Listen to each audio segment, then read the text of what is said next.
جب امیدیں ٹوٹتی ہیں تو بہت تکلیف ہوتی ہے، مگر یہ بھی سچ ہے کہ ہر ٹوٹی ہوئی امید ہمیں ہمارے رب سے جوڑتی ہے۔ پریشانی حالت سے نہیں، خیالات سے پیدا ہوتی ہے۔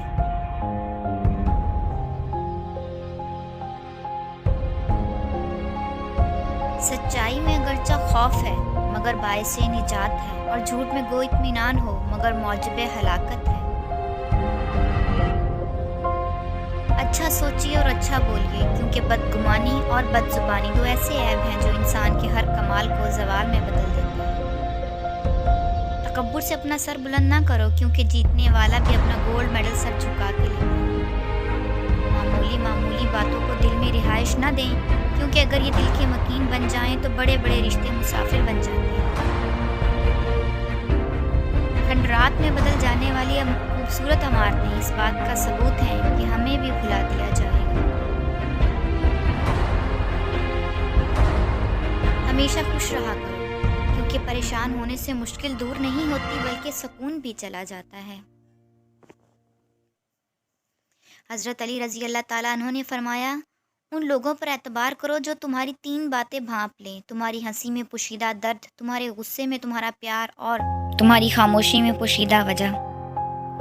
پیسہ انسان کے کپڑے بدل سکتا ہے مگر اوقات نہیں۔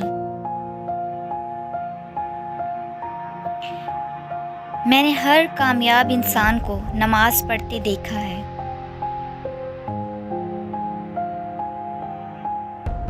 ہر گمشدہ چیز وہاں سے ہی ملتی ہے جہاں وہ کھو جائے، سوائے اعتبار کے۔ جہاں وہ کھو جائے وہاں سے کبھی نہیں ملتا۔ اندھی محبت ہو یا اندھا اعتماد، دونوں انسان کو گہری کھائی میں گرا دیتے ہیں۔ منزلیں چاہے کتنی ہی اونچی کیوں نہ ہوں، راستے ہمیشہ پیروں کے نیچے ہوتے ہیں۔ شک سے بڑھ کر کوئی مرض نہیں، اور یقین سے بڑھ کر کوئی علاج نہیں۔ کبھی کبھی اچھے لوگوں سے بھی غلطیاں ہو جاتی ہیں، لیکن اس کا مطلب ہرگز نہیں کہ وہ برے لوگ ہیں، بلکہ یہ مطلب ہے کہ وہ بھی انسان ہیں۔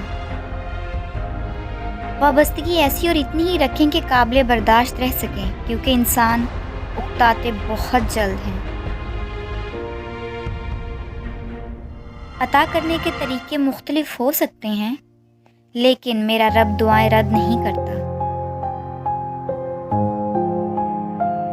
دنیا میں کوئی بھی شخص بے شمار اور عظیم غلطیوں کے بغیر عظیم کامیابی حاصل نہیں کر سکا۔ سمندروں سے پانی لینے والے نہروں سے سوال نہیں کرتے، بڑے ظرف والے خود ہی عطا کر دیتے ہیں، ان سے مطالبہ نہیں کرنا پڑتا۔ وہ اچھی تھی جب تک سہتی رہی، بدتمیز ہو گئی جب بول پڑی۔ باتیں کرنا سب کو آتا ہے، مگر تاثیر بیاں کی کسی کسی کا مقدر ہوتی ہے۔ شخصیت میں عاجزی نہ ہو تو معلومات میں اضافہ علم کو نہیں بلکہ تکبر کو جنم دیتا ہے۔